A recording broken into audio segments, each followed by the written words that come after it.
Non, Non. mais non, au contraire. Je pense pas. Au contraire, c'est très bien. Merci On beaucoup. peut même le faire la voix. Voilà, c'est ça. Putain, avec le jingle et tout. Avec Ouais.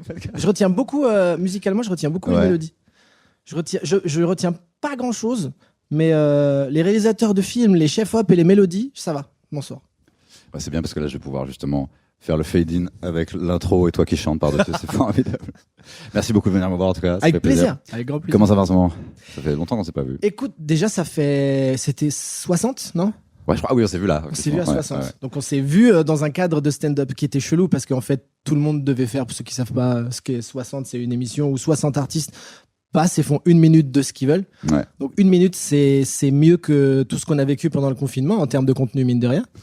et ouais, c'est chelou. Mais écoute, c'est ce que je disais à Yacine l'autre jour. Ouais. Je suis dans les derniers à pas être devenu fou, moi.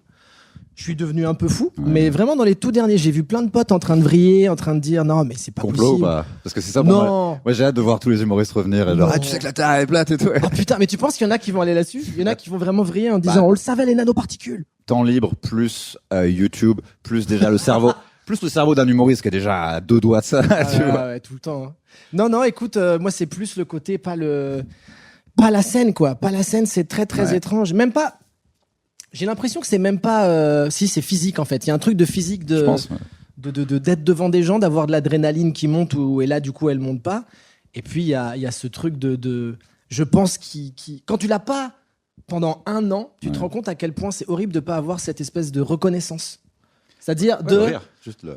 je vous dis quelque chose et vous êtes d'accord et vous pouvez en rire des fois. Waouh, c'est incroyable. Ça veut dire vous me comprenez. C'est fou comme C'est sensation. surtout ça, ouais. C'est t'es coincé avec tes pensées, tu les craches sur un papier ou sur Ah, un c'est truc. horrible. Après, tu les dis à des gens et quand c'est validé, tu fais ah non, je suis Ah. pas totalement ouf. Quoi, Exactement. tu vois. Et là, t'as plus ça, donc tu fais bah ça se trouve ouais. Mais ça c'est se sûr, trouve, mais je suis c'est sûr. complètement- Mais je pense qu'on est tous passés par là de toute façon. Le côté. Janvier, tourne c'était en rond. dur. Janvier, c'était compliqué. Putain, mais. Je commence à vraiment parler tout seul, genre beaucoup. Tu Ah vois. mais moi c'est ce qui m'a sauvé, c'est de beaucoup parler tout seul. Hein. Ouais, je disais ça à Yacine, il me disait, mais tu sais, c'est bien. Je te jure que si t'avais vu la caméra dans ma chambre, t'aurais fait, non, c'est pas bien. Non mais après tout dépend ce que tu dis tout seul. Après c'est pareil. Hein, si tu commences à écrire Je m'engueule avec les gens qui sont pas là et je résous et je fais, tu sais quoi, t'as raison, en fait. Ah ouais. Et tu sais quoi, finalement on a bien discuté, mais moi je trouve qu'on est ressorti grandi de cette conversation. Et des fois, je me dis, c'est pas plus mal que je m'engueule avec les gens quand ils sont pas là, parce qu'après, quand je les vois, c'est déjà fait. si Ouais tu bah veux. oui c'est ça. Et- Non mais et- c'est un sauvetage. Hein. Et je peux pas. Donc t'as réussi à pas péter un câble complètement? Pas complètement, Ouais. non. C'est-à-dire que c'est plus tu tournes beaucoup en rond, mais c'est vraiment le fait de pas pouvoir sortir qui est terrifiant, quoi. Ouais. C'est vraiment, c'est très étrange. En plus, moi, je rodais le 3e spectacle. Et T'en étais où là de ce oh, spectacle j'avais fait une 20aine de dates. Et du coup, Ouais. je commençais à trouver ça pas trop mal.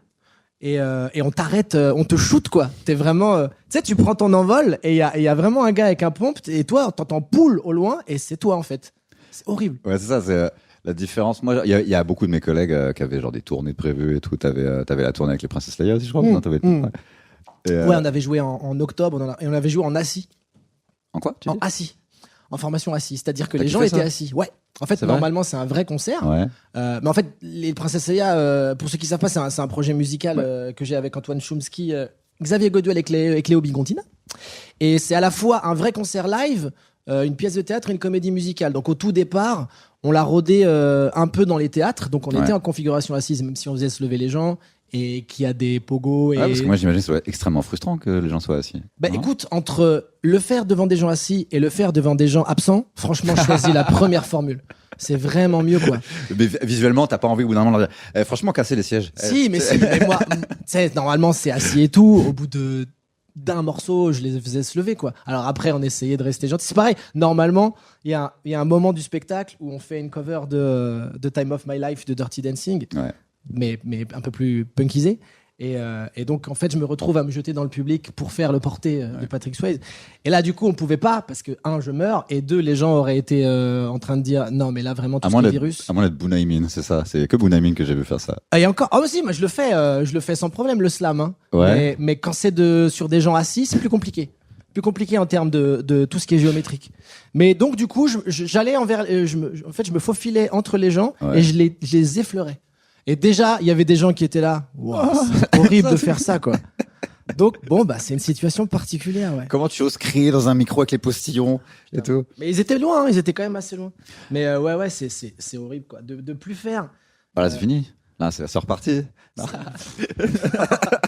On essaye tous d'y croire. Déjà, tu sais, il y a des gens qui ont cru le 15 décembre, genre, ah ouais, ça va rouvrir le 15 décembre. Oui, bien Bien sûr. sûr. Non, écoute, moi, déjà, moi, avec les reports de date par rapport à la tournée de mon spectacle de stand-up, c'est pas avant fin septembre, début octobre, donc c'est déjà dans longtemps et c'est triste, même si je vais refaire un peu des plateaux, des trucs comme ça, mais.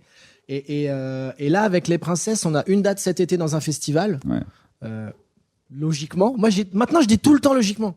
Parce que j'y crois plus. C'est le festival, gros festival? Ouais, gros festival, ouais. Ça s'appelle Décibule, c'est dans l'Est. Et moi, ça m'a trop fait marrer parce que notre tournée, ils nous ont dit, ouais, et donc normalement, il y aura 10 000 personnes. Et moi, j'étais là, jamais, c'est totalement impossible. Ça n'arrivera pas. Et en fait, peut-être, j'en sais rien. Je connais plus les protocoles, je m'y perds. Donc là, les Princesses Leia, en fait, t'avais 2 tournées de prévues, c'est ça? Avec les Princesses?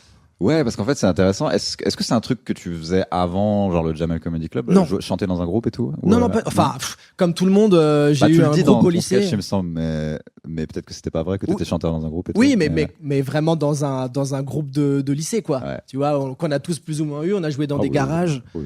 Avec des amplis où il y avait pas la pristère et il pleut et tu manques de mourir, ça c'est vrai en plus. Des fois, tu faisais même des concerts à la fête de la musique avec ces petits amplis. Ah mais évidemment, mais c'est. En gros, pour expliquer, un vrai ampli de concert, en général, ça ressemble plutôt à un frigo, mais quand tu commences, t'as pas les moyens. Non. Donc tu t'achètes des espèces de petites boîtes comme ça. Ouais, et déjà c'est gros ce que tu viens de décrire pour ceux qui n'ont pas vu. Hein. Ça s'apparente plus des fois à même une sorte de pack de 6 en Oui, en termes plus, de. quand tu commences à les. C'est vraiment pas gros, hein. Et ouais, ça a le son qui correspond à la forme la plupart du temps, quoi. Mais au moins, t'as quand même J'ai vu des l'impression gens de te essayer de dire- faire du stand-up genre sur des 4 scènes avec des amplis comme ça, genre ils des branchent le amplis micro comme ça dedans. avec, Des fois, ils oublient d'enlever le délai ou la reverb. Le bonsoir. avec un peu de Larsen, ouais, tu te retrouves. Bah, dans ces cas-là, tu peux le faire avec les micros karaoké à 25 balles aussi. Hein. Avec un Tout mec est qui fait du possible. diabolo à côté et tout. Oh putain. Et ouais, en fait, non. Mais pas professionnellement Ouais. du tout. Mais c'est juste que le projet s'est présenté il y a presque 3 ans maintenant. En fait, c'est Antoine Chomsky qui était venu me voir parce qu'en fait, on faisait partie. On avait monté une troupe qui s'appelle Les Insolents. Ouais, c'était cool. Où il y avait Antoine, Pierre-Emmanuel Barré, Blanche Gardin, Émeric Lompré et Bruno Hussler en host. Avec qui on a fait plein de scènes et c'était mortel. Parce qu'en plus, on jouait des bouts de nos spectacles. Et entre les spectacles, on faisait des intersketchs qui étaient vraiment n'importe quoi. Enfin, c'était du clown punk. Mais C'est c'était très marrant. C'était très marrant. Les gens vraiment étaient très contents. Ouais. Et puis après, on est tous repartis sur d'autres projets. Mais du coup, il me disait, ouais, ce serait bien qu'on essaye peut-être, si ça te dit, de faire une sorte de petit projet musical marrant. Mais en fait, on voulait le faire juste la première fois, à la base. C'était D'accord. l'occasion de se dire, viens, on teste un truc dans une forme un peu différente. Et on a fait donc 7 minutes de ce qui était un peu l'embryon de ce projet des Princesses Leia, où en gros, voilà, l'idée c'était que tu mélangeais vraie chanson live où j'étais au chant, lui à la guitare, avec un batteur et une bassiste, et avec une sorte de trame narrative où il se passait plein de trucs. Et en fait, on a eu tellement de retours positifs, que ce soit du public ou des potes qui nous disaient mais c'est trop bien, faites-en un truc, qu'on s'est dit bon bah allez, creusons ce truc-là, quoi. Et c'est devenu donc ce spectacle, je te dis, hybride entre un vrai concert live où voilà, c'est du gros son un peu vénère, mais pas que, parce que bah du coup, en gros la trame, l'idée, c'est que le père de Chomsky dans l'histoire, il a gagné l'Eurovision en 84 et lui il veut faire de la musique et tout le monde du coup trouve ça étrange parce que lui du coup il a envie de gagner l'Eurovision aussi. Donc tous les gens à qui il propose ils disent non. Que je peux comprendre, et puis il vient me voir et finalement je dis ok, mais si on fait du métal. Et donc c'est confronter le monde de entre guillemets la pop acidulée avec le monde du métal, briser un peu les clichés qu'il y a autour de ces deux trucs et essayer de créer une trame autour de ça. C'est assez genre heavy metal, c'est-à-dire que c'est quand même finalement assez mélodique, genre il y a quand même c'est pas genre une espèce de truc atonal et genre c'est pas du grind, non. Ouais. Non, parce que bah déjà c'est pas forcément ce que j'aime forcément dès le départ. Sacré parce que moi j'ai pas chanté du tout, j'ai hurlé comme un débile, mais du coup j'ai écouté, enfin en gros t'as presque, tu sais faire la voix heavy metal quoi, alors tu sais monter haut et tout, enfin un truc. Ouais, ça va, je m'en sors, Donc c'est vrai que si t'avais juste à gueuler, ça ferait chier, tu vois. Si t'as quand même peut-être envie de montrer un peu tout tes. Non, c'est même pas une idée de vouloir montrer une étendue de quoi que ce soit. Pas pour le fun, vrai, pas pour montrer que tu sais. Ouais, non, c'est clair. Mais c'est vrai que j'ai une tessiture qui va un peu plus facilement être à l'aise dans les aigus. Je peux descendre dans les graves aussi, mais Voilà, donc du coup, j'essaye d'être à l'aise aussi par rapport à ce que j'ai en termes de possibilités. Ouais. Et puis je m'amuse avec ça. Donc ouais, effectivement, on a un panel assez large dans ce qu'on fait, même dans musicalement, c'est-à-dire que ça peut partir dans des morceaux vraiment qui sonnent métal, très vénère, et puis il y a des trucs qui peuvent être un peu plus heavy, voire pop par moment, parce que ça a un sens par rapport à l'histoire. Donc du coup, ça nous permet de raconter des choses. Le but étant de pas du tout segmenter et de rapprocher justement les gens, c'est-à-dire le public métalleux avec les non métalleux, et de faire en sorte que ces deux espaces-là puissent s'entendre. C'est les gens dans la salle, du coup, c'est des gens. Donc, c'est pas que des métalleux qui viennent. Non, pas du tout. C'est-à-dire que, en fait, au départ, c'était même des gens qui étaient curieux de la proposition artistique et qui se disaient, tiens, on va voir ce que c'est étrange. Donc, c'était vraiment un public lambda. Forcément, après. Genre Avignon et tout. On a fait Avignon. On a fait 3 dates à Avignon qui étaient incroyables. Mais parce que on a joué au Rouge-Gorge, qui est pas du tout une salle pour ça. Il y avait, pour ceux qui savent pas, à Avignon, le festival, il y a 1 milliard de spectacles de 8h à partout minuit, dans la ville, tout le temps. Et du coup, il y avait nous, on était les derniers à jouer, mais il y avait des spectacles juste avant. Donc, le temps juste de faire l'installation, les réglages, les balances, on perdait du temps alors qu'il fallait enchaîner. Les gens, ils attendaient, ça les rendait fous. Plus 1000 problèmes techniques qui arrivaient parce qu'en 3 jours, t'as pas le temps de te poser avec le régisseur. Donc, c'est une vraie école parce que du coup, tout devient marrant. Et les accidents deviennent aussi des péripéties. Le 3e soir, à un moment, il y a une nana, elle est tombée dans les pommes. Mais il y y rien de violent ou quoi que ce soit. C'est juste, elle était au premier rang. Et d'un coup, on a vu quelqu'un qui tombe par terre. Et heureusement, c'était quasiment vers la fin. Donc on a dit, on arrête parce que il faut qu'il y ait un hôpital qui aide cette trop madame. cool. Et ce qui était marrant, c'est que c'était une meuf qui devait avoir 25 piges. Et après, du coup, elle allait mieux. Et elle a fini la soirée avec nous. Donc, ça lui a fait un souvenir un peu sympa, tu vois. Mais ouais, du coup, Avignon. Et après, on a eu la chance de faire le Warm-Up Hellfest, qui est, pour ceux qui savent pas, une tournée itinérante de 15 dates, sans temps mort. Partout dans des grandes salles. Et du coup, là, il y avait un peu plus de métalleux par la force des choses. Avec qui comme les autres groupes qui étaient avec vous? Il y avait Dagoba. Qui était, en fait, on était 2 et on a terminé au Zénith de Nantes avec Tagala Jones, Ultra Vomit, Massisteria. Ah putain. Donc on a joué devant 7000 personnes, c'était incroyable. Et alors du coup, il y a un peu une théorie que les gens ont que genre les chanteurs veulent être des humoristes et que les humoristes veulent être des chanteurs un peu. Ouais. Toi, du coup, t'as essayé les deux, genre professionnellement et devant beaucoup de monde. Ouais. Et moi, ça m'a fait penser, t'as un sketch entier où t'as une guitare et tu chantes pas et tu te dis, j'aurais préféré être musicien. Ouais. Et je plaisante pas, hein. Et donc, du coup, est-ce que c'est un truc où parfois tu fais un concert avec les Princesses Leia et tu fais, je crois que je m'amuse plus qu'en faisant des blagues, ou parce qu'en plus j'ai l'impression que les salles elles sont énormes et que les gens c'est des grosses salles. Alors c'est vraiment 2 énergies différentes, mais ce qu'il y a de cool en plus avec les Princesses, c'est que il y a des vannes et il y a aussi de la musique, c'est-à-dire qu'il y a des moments, il y a des vrais morceaux et il y a des parties théâtralisées entre les morceaux, des flashbacks, des machins, ça part dans tous les sens. Donc il y a des rires et il y a des pogos. Moi, je peux pas rêver mieux, c'est-à-dire que j'ai le maximum de tout ce que j'aime. Mais c'est une autre énergie, hein, vraiment faire de la musique.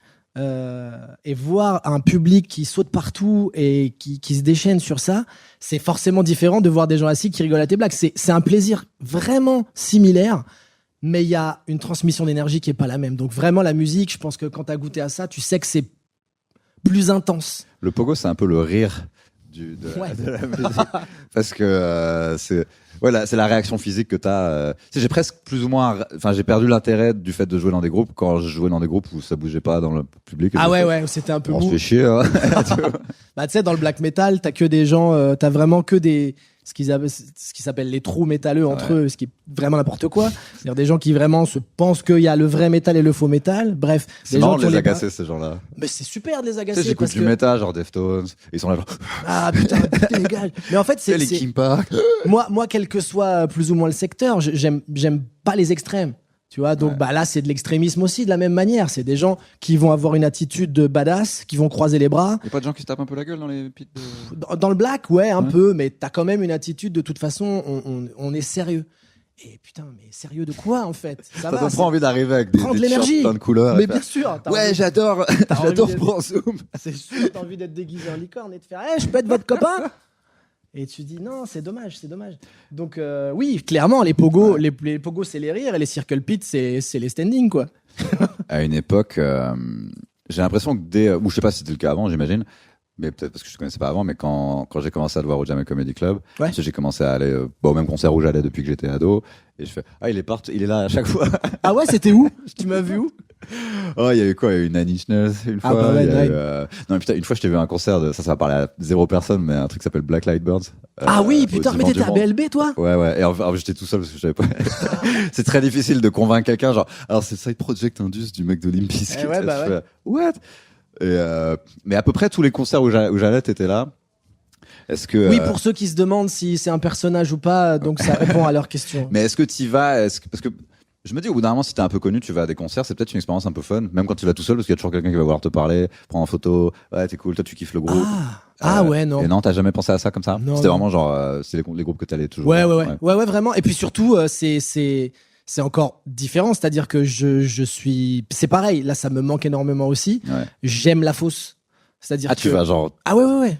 Ah oui, moi, si tu me vois mais c'est-à-dire que moi, il y a des gens qui me connaissent presque plus, enfin, qui ont un souvenir de moi presque plus important que n'importe quel de mes spectacles ou de mes side Parce projects. que tu leur as pété la dent une fois avec un coup de poing. Alors c'est pas vraiment comme ça que ça s'est fait, mais c'est vrai que si tu me vois dans la fosse, je peux très vite ressembler à Taz, au diable de Tasmanie. Est-ce que tu enlèves ton t-shirt? Non. Non, je l'ai fait une fois. Je l'ai fait une fois, mais à la fin du concert, c'était un concert de Nine Inch Nails justement, il y a de ça une dizaine d'années maintenant au Zénith, et dans les live reports, en juin, il disait qu'il faisait 43 degrés dans la salle. J'étais mort de chaud et du coup j'étais dans les gradins. Mon Dieu, quoi. Et j'étais dans la fosse et j'ai failli tomber dans les pommes parce que je sais qu'à un moment j'ai vu blanc et clairement c'était pas du tout parce que j'avais des lumières dans la gueule. Et ouais, la chaleur de dingue. Et je me souviens, j'avais essoré, mais on était plein, et c'était une image assez marrante. J'essorais mon t-shirt à la fin du concert, mais comme si il sortait d'une machine à laver, quoi. C'était incroyable. T'as pas eu et quand tu vas dans des concerts comme ça, est-ce que c'est un peu le cliché de du dos métal, on se jette sur toi, ou c'est genre les gens ils sont un peu polis quand même? On se jette pas sur moi. Mais par contre, moi, ce qui me fait vraiment rigoler beaucoup, c'est des fois, donc voilà, tu sautes partout, tu fais des trucs, et tu croises des gens, et t'as des double takes vraiment de. Et là, je pars. C'est vraiment parce que juste pour qu'ils se soient dit, attends, non, j'ai dû rêver. Allez, tu fais quoi dans la fosse? Est-ce que tu danses en mode tu cours ou déjà, tu danses, c'est pas de la danse. Bah, moi, j'étais plus dans le hardcore en fait que dans le métal. Ah putain, ouais, là, c'est chorégraphié le hardcore, j'avoue. Une fois, je suis allé dans une cave où c'était un concours de karaté dance, KDS, KDS style. En gros, c'est du marteau. Hein. Pour expliquer aux gens, en gros, il y a une forme de musique un peu vénère qui est une forme genre amplifiée du punk et 1000 fois à la base. Et en gros, je saurais pas faire la différence entre ce que les gens font dans la fosse en métal et en hardcore, genre clairement, mais en gros dans les concerts où j'allais, les gens ils donnaient des coups de poing vers le sol et ils faisaient des karatés en mode Street Fighter. Complètement. Ils avaient même le truc Shinobi, tu sais, genre moi je suis un ninja quoi, tu vois. Non mais il y a des fosses où il y avait des vrais coups de pied retournés, mais de compétition. Hein. Toi, tu fais pas ça? Non. Le karaté. Moi je suis vraiment l'ancienne du coup. Je reste vraiment dans tout ce qui est pogo, moche, circle. Tu sais, je crois que c'est presque une des raisons pour lesquelles des fois si je me retrouve dans la situation, je fais pourquoi j'ai pas peur qu'il me pète la gueule, alors qu'en fait il va complètement me niquer la gueule, je sais pas me battre, mais je crois que je suis tellement habitué à m'être pris. Oui, mais des gens ont pris des coups à faire. En fait, j'ai jamais. Bon, évidemment, globalement, il vaut mieux éviter la violence. Ah bah oui, mais c'est pas un truc qui va me terrifier de non, prime mais abord, genre. Parce que là, pour les gens qui écoutent, ils se disent peut-être mon Dieu, mais pourquoi vouloir courir vers la mort? C'est pas ça. Non, parce que c'est une expression de joie à la base. Exactement. C'est vraiment, il faut voir le côté festif de ça. Il suffit qu'il y ait quelqu'un qui trébuche à peine, t'as 22 personnes qui vont le relever. Il y a aucun moment, j'ai envie de tuer quelqu'un parce que je l'aime pas. C'est plus une expression artistique assez physique de sa joie, si on peut définir ça comme ça, je sais pas. Une fois, je suis allé trop loin, j'avais un gros short avec des poches un peu ouvertes, et en fait, t'essaies de faire le malin au milieu du truc où t'essaies de en faire tournant. Et après, je fais, j'ai plus de portable, j'ai plus de carte bleue. Ah merde! Je les ai retrouvés après, mais c'est bon, trop la honte, genre, le mec, il a fait tomber toutes ces merdes. Bah oui, mais ça c'est les risques du métier après. Hein. Mais c'était un truc, effectivement, si les gens connaissent pas, parce que même dans les trucs un peu genre festifs, pas métal, il peut y avoir quand même un pogo assez. Et en fait, c'est. Moi, je me souviens quand j'allais voir des concerts, tu sais, voir Slipknot à 14 ans. En fait, tout ce que tu fais dans la fosse, c'est juste pour. C'est vraiment un truc où t'évacues. Ouais. C'est un exutoire, clairement. Le lycée, la famille, ils me cassent les couilles. Et c'est pas du tout genre c'est pas vraiment Fight Club. Non, en fait, mais tu pas vois. du tout. C'est-à-dire que, encore une fois, personne ne vise le visage de qui que ce soit. Non, des fois tu le prends par Tu le accident. prends, Et après, le mec mais fait- en gros, c'est trop marrant parce qu'en gros, tu vois les gens, il fait, tu prends un gros point comme ça, et après le mec fait, désolé. désolé mec. Exactement. Oh, désolé mec. Il y a toujours Il paye une désolé. bière et tout. Mais tu sais où tu vas en fait. Et c'est vrai que du coup, ça permet juste de décharger une certaine énergie. Ouais. C'est très agréable. Et puis, ça va avec le fait que l'énergie qu'on t'envoie dans le métal est très puissante et que du coup, voilà, ça se répercute quelque part entre les gens qui sont dans le public. Et du coup, c'est vraiment c'est une sorte de forme de communication qui est agréable, vraiment agréable. Et du coup, c'est pas une situation où tu dis si Princesse Leia ça fait à ce point-là ça, au bout d'un moment, je vais même plus avoir envie de faire du stand-up. Non. Non, ça va toujours être un truc que tu vas vouloir faire les deux. Ah, moi, bah oui, Ouais. oui. Non, mais parce que même de toute manière, le stand-up, c'est le truc que je veux faire depuis tout petit, D'accord. moi. Enfin, tout petit, toute proportion gardée. Hein. Mais j'ai découvert le stand-up par Richard Pryor parce qu'il y avait un pote américain à moi qui faisait des allers-retours aux États-Unis parce qu'il bossait là-bas. Et il a ramené un jour une VHS qui devait être live in New York, si je dis pas de bêtises. Live in Concert. Et j'ai vu ce mec-là et je comprenais pas ce qui se passait parce que moi, en fait, comme tout le monde, à 13-14 ans, tu peux aimer l'humour, quoi. Mais voilà, c'était Coluche, c'était Les Inconnus, c'était un peu plus tard Les Nuls. Et tu vois un gars qui parle à des gens, il n'y a pas de noire lumière, c'est très marrant. Et j'étais là, mais comment c'est ça qu'il faut faire en fait, c'est exactement ça. Ouais, mais Quoi. j'ai eu ça avec c'était en 99 quand Canal+ ils ont racheté les droits de Seinfeld, ils ont aussi acheté son dernier à l'époque. Telling you special. for the Ouais. last time, ouais. Et en fait, je suis très con parce que j'ai l'impression que c'est un truc que tout le monde a vu à peu près en même temps. J'en ai parlé avec Yacine, je crois qu'il l'avait vu aussi à ce Mais moment-là. oui, oui, tous. Et moi, j'étais assez con pour me dire, il y a que lui qui fait ça et que c'est pas une culture et que, en gros, moi, j'ai fait, Mais oui, j'adore, mais- c'était trop bien. Et voilà. Et après, j'ai oublié que ça existait pendant genre 10 ans, quoi. Et ça, c'était à quel âge que tu l'as vu? 99, donc j'avais 13 ans. Ouais. Ouais, 13, 14 ans. Et c'est lui qui t'a donné envie de faire du stand-up? Non, parce que en gros j'ai vu ça et j'ai fait c'est trop cool, mais je savais pas qu'il y avait en gros toute une culture derrière, je pensais que c'était que lui qui faisait ça, quoi. D'accord, ouais, ouais. Et quand j'ai vu Gad arriver, j'étais vraiment genre 2004 avec Ouais. et j'ai fait maintenant il y a lui qui fait ça aussi. Pour moi il y avait genre 2-3 personnes qui faisaient du stand-up et j'étais assez bête pour juste ne pas savoir que cette culture existait. Et je sais pas ce qui m'a. Je crois qu'à un moment j'ai commencé à cliquer sur des vidéos sur YouTube et je suis tombé sur genre Joe Rogan. Il y avait un mec qui s'appelle Brian Posehn aussi qui était Ouais. genre Qui fait partie du Ouais. milieu. Enfin, oui, un peu. Qui il a fait fait partie du milieu du métal. métal aussi, parodique hein. Ouais, avec ouais, ouais. Scott Ian de Anthrax. Qui a je crois, tourné il a fait avec Rob Zombie plusieurs Ouais. fois. Et en gros, moi quand j'ai découvert ça, il y avait encore tous les spectacles de Louis C.K. genre gratuits sur YouTube parce que la loi était pas encore fixée. Et en Le gros, bon temps donc de c'est à dire sur les que, pubs. en gros, j'ai cliqué sur genre une vidéo de Joe Rogan ou un truc comme ça, et à 7 heures après, j'avais vu tout Louis C.K., tout Chris Rock. Ah, t'avais fini le jeu, quoi. Non, parce qu'après il y avait Spotify, il y a tout un tas de Eh, CD bah enregistrés oui. dans des endroits quasiment comme ça et tout. Mais déjà, Mais- t'as vu, si à l'époque t'as vu tout Louis C.K. et tout Chris Rock, tu t'es pris une grosse une Ah bah, non, gifle mais monumentale, normalement. C'était genre vénère, genre. Ouais. Et ça m'a permis en plus de voir, moi quand j'avais 25 ans que j'ai découvert ça, et ça m'a permis de voir, voilà ce que je pourrais devenir quand j'aurai 45, 50, 55 ans. Alors qu'avant c'était complètement genre, mais qu'est-ce que je vais être comme adulte? C'est n'importe quoi. Et là j'ai vu des mecs qui avaient 45 ans, 50 ans, et ça me parlait en fait ce qu'ils racontaient. Mais tu veux dire en tout cas de manière ce que je vais devenir par rapport au stand-up aussi? Non, Est-ce que même t'as- dans t'as ma ce- tête. Oui, d'accord. Je me disais, mais attends, les autres adultes autour de moi, ils sont pas aussi genre névrosés. Ah ouais, c'est clair. Et ils pensent pas genre trop et tout ça. Mais c'est vrai que l'humour en France, ça a jamais été trop. Bah déjà, vu que la forme du stand-up était pas trop utilisée, à part des proches quelque part, peut-être Bedos aussi. Il y avait Roland McDan, mais en fait c'était Mais le truc de McDan, Cosby, il- quoi. il Mais... était- Et Roland McDan, ça a été le premier en plus à partir aux États-Unis. Ouais, bah, Il a joué aux États-Unis et après il a ramené beaucoup de choses il a des ramené des États-Unis. choses. Mais c'était impressionnant à l'époque. Ouais, je me souviens, j'étais là, putain, c'est un Français qui part aux États-Unis, qui joue en anglais. C'est fou, quoi. Et c'est vrai que c'est excitant. Et moi, je sais que ce qui me fascinait dans le stand-up, en tout cas dans les premiers contacts que j'ai eus, c'est-à-dire Pryor, mais en vrai, ça marche pour n'importe qui à un certain niveau, c'est la détente phénoménale qu'il avait sur scène. C'est complètement fou de voir quelqu'un qui est dans un salon alors qu'il y a 5000 personnes devant lui et ça ne bouge pas. C'est comme Eddie Murphy, revoir certains trucs, c'est assez impressionnant. Et c'est vrai qu'il y avait une détente qui était vraiment perturbante. Ouais. Et on se rend pas compte à quel point la détente que tu peux avoir sur scène, enfin c'est mon avis, hein, c'est parfois presque 50% de ton texte. C'est vraiment, t'as fait la moitié du travail quand pas en panique, tu vois. C'est clair. Et c'est vrai que moi, pendant des années, en plus, je voulais même pas. J'ai attendu un certain temps pour me lancer vraiment parce que j'étais vraiment pas bien sur scène du tout, quoi. Et que j'arrivais à le cacher, mais quand j'arrivais pas à le cacher, c'était vénère. Bah, le truc, c'est que soit à un moment, t'arrives à le cacher du mieux que tu peux, mais effectivement, le stress au bout d'un moment va s'emparer de toi, même physiquement, même moi. Hein. Je me souviens de scènes où t'as le désert total et tu sais pas. Les premières fois où ça t'arrive. C'est que j'ai failli arrêter parce que je transpirais trop. J'ai fait, je vais pas être le gars qui sue. Alors, c'est pas possible. c'est marrant. Moi, c'est ça mon hook. Moi, c'est pas la transpiration, c'était l'absence totale de salive. C'est-à-dire que tu te retrouves à avoir ta lèvre supérieure collée à tout ce qui est collable en fait. Et tu te dis, waouh, et ça peut prendre vraiment 1/1000 de seconde. Une C'est-à-dire vanne qui marche pas. une vanne qui marche pas, un moment awkward auquel tu t'attends pas, ça disparaît. Et quand ça m'est arrivé les premières fois, j'étais là, mais non, mais il faut que j'arrête en fait, c'est pas possible quoi. Et en fait, c'est ça, ça joue aussi au fait que plus tu joues, plus tu te détends, plus ça devient normal pour toi et ta tête, moins ça t'arrive.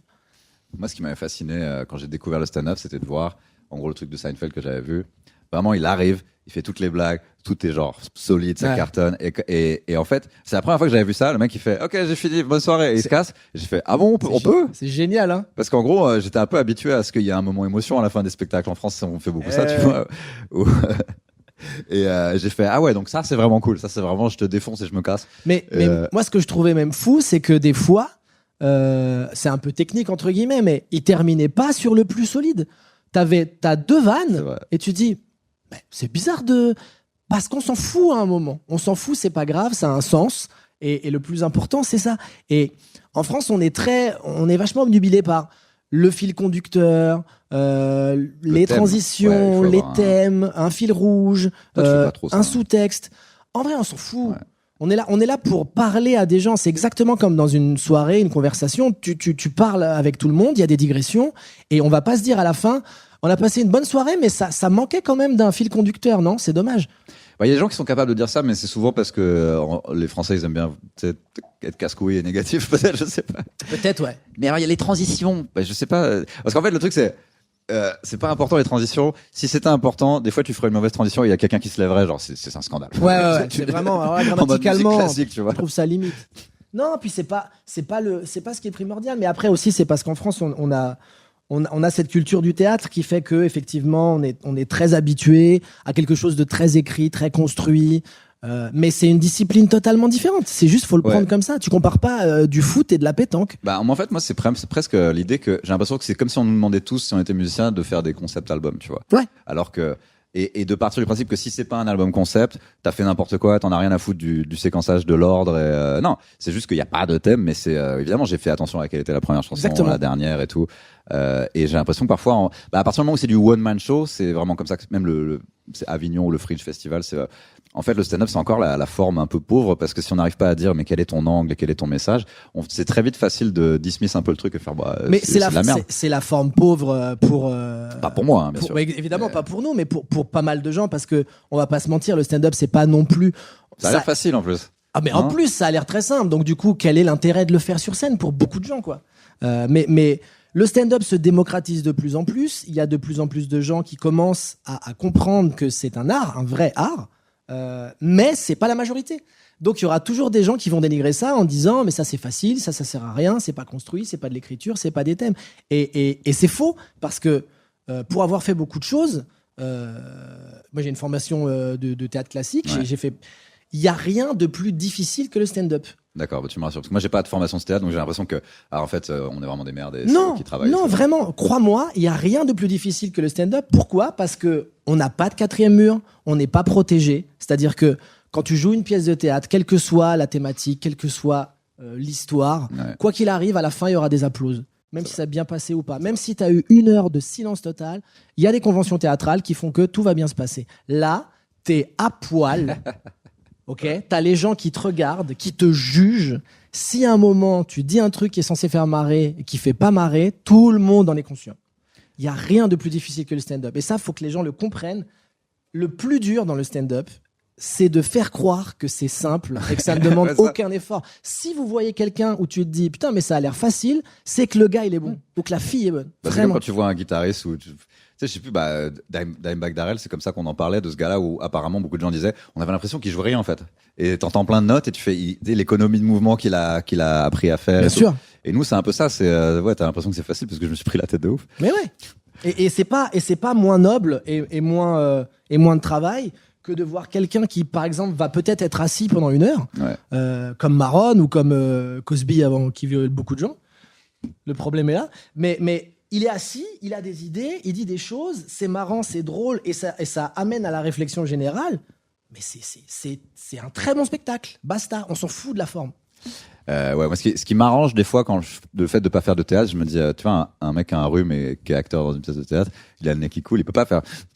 Désolé, je suis malade. Hein. Et donc, tu vois, c'est assez pratique de faire. Je peux arriver exactement comme je suis et j'ai rien à cacher. C'est ça qui est assez. Et ce qui est agréable en plus avec le stand-up, c'est que tu peux jouer de l'humeur que tu peux avoir ou de l'énergie que t'as, et c'est pas grave. C'est-à-dire que si t'es épuisé, tu vas pas jouer en sur-régime juste parce que tu peux cartonner, épuisé juste parce que tu fais. Bon, faut pas faire semblant de pas l'être. Par contre. Mais tu peux même le dire aux gens. Tu peux toujours t'en sortir. Moi, des fois, je m'assieds sur scène et je parle aux gens. C'est plus dans le spectacle. On dit d'autres choses et c'est pas grave.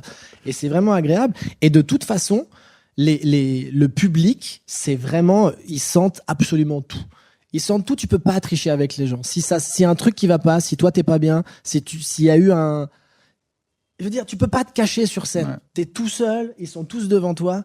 Donc, il faut pas tricher. Ça sert à rien. Et plus t'es sincère avec les gens, plus les gens ils vont vraiment t'écouter, ils vont être d'accord avec ce que tu dis. Est-ce que tu as eu en imaginant ton texte et en t'imaginant en tournée, ou des fois les gens, je sais pas si en tournée quand les gens viennent te voir, parfois ils savent pas vraiment ce qu'ils viennent voir. Ouais. Donc ma question en gros c'est, est-ce qu'il y a encore des fois en tournée, ou surtout dans des publics qui comprennent pas du tout ton délire, ou qui trouvent ça vraiment genre oh mon dieu qu'est-ce qu'il raconte, alors que je me dis bon bah t'es venu voir des dos, tu sais très bien que ça allait être ça arrive encore, ça arrive parce que déjà il y a aussi des gens quand tu pars en tournée dans la France, tu joues des fois dans des villes où juste ils sortent, ou c'est des abonnés ou des choses comme ça, donc ils savent absolument pas ce qu'ils vont voir, ou des fois tu fais des festivals. Moi je sais que dans les dernières dates que j'avais faites en septembre, il y avait le festival de Vienne. Ouais. Donc c'était une grosse salle, mais bon, en jauge réduite, je sais pas, il devait y avoir 600, 700 personnes. Mec, dans le tas, il n'y avait pas grand monde qui me connaissait, c'est sûr. Donc évidemment, j'arrive sur scène avec ce que je représente sur scène, l'attitude que j'ai et les propos que je peux avoir. C'est perturbant parce que, déjà, les gens, ils sont là, ils nous parlent. Et 2, après, ils nous parlent et pourquoi ils nous laissent pas tranquilles à la place? Mais en vrai, au bout d'un moment, si ce que tu dis, parce que moi, ce que j'ai toujours fait en stand-up, j'ai jamais cherché à écrire pour qui que ce soit. C'est-à-dire que je cherchais juste à dire des choses, soit qui me faisaient marrer, soit que je trouvais intéressantes à partager, et c'est tout. Je me suis jamais dit écrit pour telle ou telle cible. Mais tu te forces pas à être genre choquant pour être choquant. Non, je m'en fous. Mais parce que ça sert à quoi en plus? Ça sert à rien. C'est assez mathématique en fait. C'est voilà ce qui est choquant, donc je vais écrire dessus. Tu vois, alors, je vais dire trisomique à la fin, ou je vais dire sida, nazi. On s'en fout en vrai, parce que sauf si t'as envie de le dire et que des fois je le fais, derrière. mais pour je suis pas genre je suis trop edgy quoi. Ça m'est venu, je l'ai dit quoi. Mais je fais pas ça genre pour être. Moi je dis les vrais trucs, pas comme les chevaliers du fer. Enfin tu vois. Exactement, ça sert pas à te différencier de quoi que ce soit. Si t'as envie de le dire, dis-le, mais juste sois honnête avec toi-même. Donc edgy pour être edgy, ça m'intéresse pas. Donc du coup, si t'es sincère avec les gens et qu'au bout d'un moment tu peux parler de tout et n'importe quoi, je pars du principe que tout et n'importe quoi, ça peut parler à n'importe qui. Donc dans le tas, au final, tu les attrapes, ça met juste plus de temps. Ça met plus de temps parce qu'il faut qu'ils s'habituent à la forme. En fait, c'est comme dans une soirée, si les gens ils te connaissent pas, ils peuvent avoir un a priori sur toi, surtout quand tu t'habilles en noir et que t'as les cheveux longs déjà de base. Je crois que c'est visuel aussi un peu. Bien sûr, mais évidemment que c'est visuel. Et de toute façon, c'est la même chose que t'arrives, ils savent pas ce que c'est. Si t'es rebeu, si t'es renois, il va y avoir un a priori parce que de toute manière, ils vont se dire qu'est-ce qui se passe. Ouais, pour le coup, toi t'as des idées préconçues chez les gens. Et toi, t'as pas écrit justement pour juste un type de personne. Et en vrai, ce que tu dis peut être compris par absolument tout le monde. Ma mère, enfin. Et après, donc c'est plus leur a priori à eux. Mais complètement. Tu sais, parfois c'est juste le fait que tu tiens un micro, il faut, ça me rappelle. Ça me rappelle les heures sombres de l'histoire. J'aime pas les arabes. Il tient un micro, c'est un arabe. Oui, la plupart du temps. Puis lui, et on m'a dit qu'il avait fait le Jamel Rigolo Show, là. Moi, je les connais, ceux-là, c'est pas les meilleurs. Et tu dois t'affranchir de ça, mais c'est les gens qui doivent s'affranchir de ça. Mais est-ce que ça t'arrive encore maintenant, alors que, globalement, t'es connu, quoi, tu vois? Ouais, je te dis, là, dans des festivals particulièrement. Mais pas à ton spectacle, genre. Non, dans le spectacle. tournée, Non, ouais, quasiment plus. Où tu fais pourquoi ils ont acheté un billet? Non, après, ce qui peut arriver, c'est que tu peux avoir une meuf ou un mec qui viennent en couple et du coup l'autre sait pas et là du coup tu découvres. Ou ils viennent en famille et tu découvres aussi. Mais j'ai eu la chance de jamais avoir de problème à ce niveau-là parce que je te dis, je cherche pas à être segmentant. Donc en fait, tu peux vite rentrer dans mon délire parce que il y a pas de hey, toi de toute façon je te veux pas dans la salle, toi je t'aime pas et je veux pas de ce public-là. Je m'en fous, j'ai envie de parler à des gens et le principe c'est s'ils s'y reconnaissent là-dedans, tant mieux. Si ça leur parle pas, désolé les gars, il faudra plus revenir et puis mais c'est pas de la photo stand-up. Certainement pas quoi. Non. Bon, peut-être qu'il y a des gens qui le font. Parfois, il y a peut-être des gens qui font mal du stand-up et ça donne une mauvaise image, mais on sait. Peut-être aussi, mais ça vient pas de la forme, encore une fois, ça vient du fond.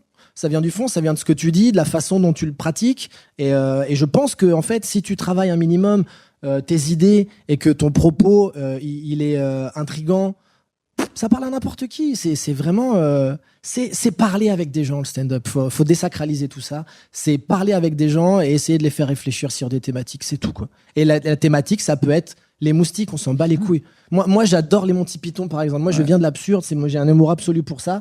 J'en fais aussi sur scène. Il y en a beaucoup de trucs un peu absurdes dans ce cas. C'est pas forcément ce qui marche le plus en France parce qu'on n'a pas cette culture-là qui est un peu plus anglo-saxonne. Mais quand tu vois des gens qui comprennent ça et qui aiment ça, putain, c'est tellement agréable, tellement agréable.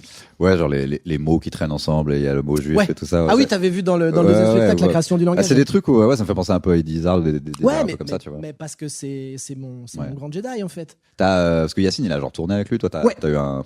Oui, on se connaît, on a ouvert tous les deux. Moi, je pourrais si je m'y mettais vraiment, je pourrais essayer de faire quelques scènes en anglais parce que. Ah oui, justement, c'est ce que je voulais savoir. Oui, je parle bien anglais, donc ce serait un travail de traduction et tout. C'est juste que je sais pas, j'ai jamais franchi le pas. Je l'ai franchi une fois quand on a ouvert pour justement Eddie Izzard avec Yacine quand on était à Caen. El Camino. El Camino, exactement. Et c'est la première fois que je joue en anglais, donc j'étais là, putain, la première fois que je joue en anglais, c'est pour ouvrir pour Eddie Izzard. Bon, c'est agréable. Mais c'est un travail de dingue et je sais pas si je serais vraiment bon là-dedans. Je sais pas. Je pense que ce qui peut être intéressant pour quelqu'un qui parle bien anglais et le fait, au-delà sans se dire je vais faire une carrière en anglais. Non, du tout. C'est qu'après quand tu reviens en français, en fait, t'as ouvert ton cerveau à d'autres types d'écriture, un autre langage. En gros, tu vas peut-être trouver des blagues que t'aurais pas trouvé en. Je parle de ce qui m'arrive. C'est vrai, peut-être. T'as raison. En écrivant en anglais, je me suis retrouvé avec des trucs presque genre mais c'est mieux que ce que j'ai en français. Ah ouais. Et du coup, mais tu veux traduis. dire à égal matériel, enfin avec le même matos. Non, ça sortait pas c'est pas les mêmes trucs qui sortaient en fait. Oui. En fonction des langues, même les sujets et tout. Je pense que si j'étais resté au français, j'aurais, ça m'aurait bloqué une perspective de, tu commences à écrire dans une autre langue que tu parles bien et tu fais, mais ça je l'aurais pas trouvé. Et après tu le traduis en français, tu fais, ça marche aussi. Ok. Et c'est la plupart des gens qui parlent bien anglais, qui veulent pas encore jouer en anglais, qui n'ont jamais franchi le cap. C'est un peu un côté, j'ai pas envie de me taper la honte ou je sais pas si c'est toi ça, mais non, c'est pas le problème parce qu'en plus quand tu joues en anglais, c'est souvent un public qui est justement anglophone. Ouais. Tout le monde parle relativement bien, donc ils vont pas te juger. Non, c'est même pas par rapport à ça. C'est peut-être, t'as raison, c'est peut-être de la trouille ou le de se dire putain, est-ce que je repars sur être jugé à nouveau sur un matériel différent. En gros, faut voir ça comme un side project, genre t'as un groupe de métal, tu fais un album de country blues et tu reviens dans ton groupe de métal, t'as une autre perspective. C'est vrai. J'essaierai peut-être, tu vois, parce que si effectivement ça t'ouvre sur un truc un peu spécial, pourquoi pas, parlons de la bande dessinée que t'as sortie il y a pas longtemps, parce que ça m'intéresse beaucoup. Et en fait, j'ai pas pu lire la bande dessinée, mais j'ai pu voir un peu ce que c'était et j'ai lu le synopsis. Ça ressemblait un peu à moi, en fait, le personnage. C'est donc un trentenaire dépressif. T'as vraiment pas lu l'histoire parce que tu dirais pas ça autrement, je pense. C'est vrai. Ah, il lui arrive des trucs chelous, ouais. Enfin, pas, mais justement, le principe, ah oui, ça par contre. Le principe de base du mec qui croit pas au spiritisme et qui est un peu dépressif et super cynique et tout. C'est exactement ça. Et qu'un jour peut-être il voit un truc un peu genre surnaturel et j'ai l'impression que ça pourrait être genre quelqu'un comme moi où on me montrerait ça et je fais non et puis tu fais fuck. Ça pourrait, j'imagine, mais et c'est plus ou moins, c'est pas plus ou moins, c'est expliqué aussi narrativement pourquoi il est un peu comme ça et tout. Ouais. Mais la BD, j'ai eu la chance en fait c'est Davy Mourier. Ouais. Qui fait également énormément de BD, qui a aussi fait un peu de scène, qui est devenu directeur de collection chez Delcourt et qui m'a qui m'a dit à un moment, écoute, voilà, j'ai envie d'ouvrir la bande dessinée à des gens qui sont pas forcément issus du sérail. Et est-ce que tu aurais une histoire qui pourrait s'adapter à tout ça? Et moi, du coup, j'étais là, putain, qu'est-ce que... Et en fait, je suis allé fouiller dans des trucs que j'avais écrits il y a très longtemps, quand j'avais 21 ans, j'avais écrit une nouvelle un peu fantastique dans cet esprit-là, un peu Lovecraftienne, toute proportion gardée, bien sûr.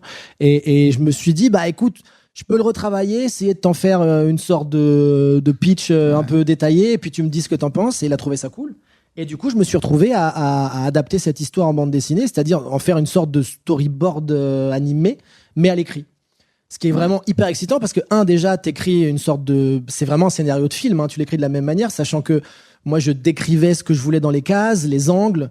Donc, c'était comme si tu filmais ça avec une caméra, mais que la caméra devenait le stylo du dessinateur. Et on est parti là-dessus. Il m'a présenté un dessinateur qui justement, a été pour la première fois recruté sur planche. Il avait envoyé ça là-bas. Et c'était tellement impressionnant en termes de traits pour un newbie qu'ils ont dit, vas-y, on essaye. C'est son premier truc. Hein, son premier truc en BD. Maintenant, il fait plein de trucs à côté et je suis très content pour lui en plus. Et donc ça a bien matché et on s'est retrouvé à écrire cette histoire et à pouvoir la développer en BD et à la sortir. Donc je me suis j'ai toujours été fan de BD depuis que je suis tout petit. Donc pouvoir entre guillemets transformer ça en quelque chose qui existe, ça a été assez fabuleux et j'en suis très content parce que c'est aussi mon hommage au Conte de la Crypte ou à tout ce que faisait ici Comics, pas d'ici mais ici, c'est-à-dire des anthologies fantastiques ou d'horreur. Et je me suis retrouvé moi ado à devenir moi un peu moins ado à faire ça quoi. Donc t'as jamais dessiné, t'étais plus dans que à l'écriture, au dialogue. C'était un one shot ou tu comptes ça va être une nouvelle branche de ta... C'est un truc que j'aimerais refaire effectivement. Maintenant la BD, tu vois comme quoi c'est un milieu très... ton père c'est ça certainement mieux que moi. Moi, je sais que j'avais eu Guy Delcourt, justement, qui était venu me voir, on avait fait Angoulême, et qui m'avait dit qu'il avait adoré la BD pour un one-shot. C'était un page-turner, qu'il avait trouvé ça super. Donc, je me disais, c'est cool, j'avais écrit une deuxième histoire et tout. Mais la première a marché, mais pas non plus cartonné. Et du coup, c'est compliqué derrière, si tu cartonnes pas, comme dans n'importe quel secteur, de réitérer, parce qu'on va te dire, mais... Ce serait plus simple si les gens arrêtaient ce serait triste, mais si les gens arrêtaient complètement de consommer ce qui est imprimé pour aller sur des trucs numériques, peut-être que ça coûterait moins cher à faire et que, non? Ah, ça se tient, mais ça demande le même travail. C'est imprimer, mais c'est imprimer et faire les bouquins qui coûtent cher aussi. Donc, si ça marche pas assez, tu fais, ça nous coûte trop cher. C'est une économie différente, effectivement. Maintenant, je sais pas si les gens vont plus facilement lire, entre guillemets, du payant. Ah oui, c'est vrai. Parce qu'il y a quand même, du coup, le fait de pouvoir payer sur une appli et de pouvoir lire ça, que d'acheter l'objet en soi qui reste malgré tout attractif pour beaucoup, beaucoup de gens. Et pour nous, parce qu'on est... Oui, parce qu'on est de cette génération-là, parce que sinon, effectivement... Quelqu'un né en 2007, est-ce qu'il va... Il y en aura sûrement des kids un peu vintage. Oui, mais moi, quand je dis à des gens que j'achète des Blu-ray, tout le monde regarde comme si je m'étais pas échappé d'un hôpital.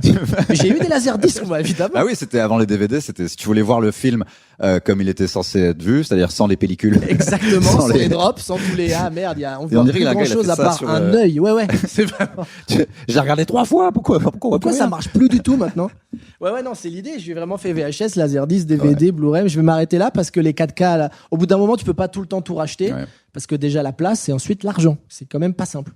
Donc, c'est l'objet... Si, tu vois, c'est fini les DVD. On voulait sortir. J'ai eu la chance de pouvoir sortir mon premier spectacle en DVD. C'est compliqué maintenant de sortir ces spectacles en DVD. En vinyle, ce serait cool. Parce que en vinyle, ça serait mortel.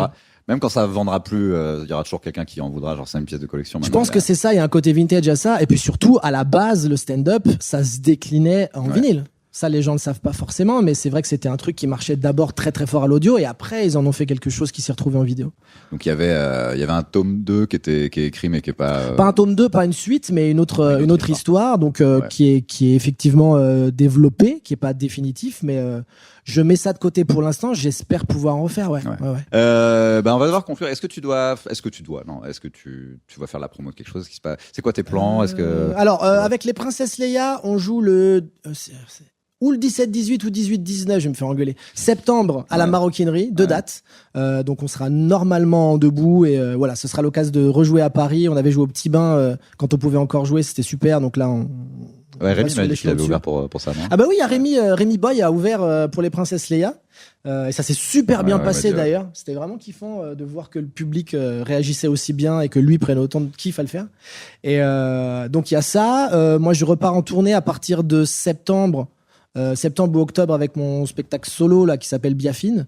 Et puis j'espère pouvoir reprendre peut-être à Paris, mais je sais pas exactement quand. Ouais, y a pas Et encore de... sinon, pour ceux que ça peut intéresser, on a eu l'aide financière du CNC avec Yacine pour refaire une saison de l'histoire racontée par des chaussettes. Donc on va bosser sur 10 nouveaux épisodes. La BD s'appelle White Spirit. Exactement, elle est chez Delcourt dans la Delcourt. collection Une case en moins.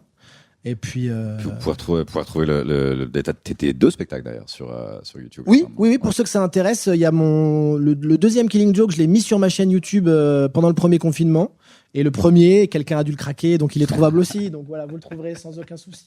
Merci beaucoup en tout cas, c'est Avec trop plaisir, je passe un super moment. cool. Et j'espère te revoir bientôt. Avec plaisir, moi je traîne là, de toute façon. Ouais.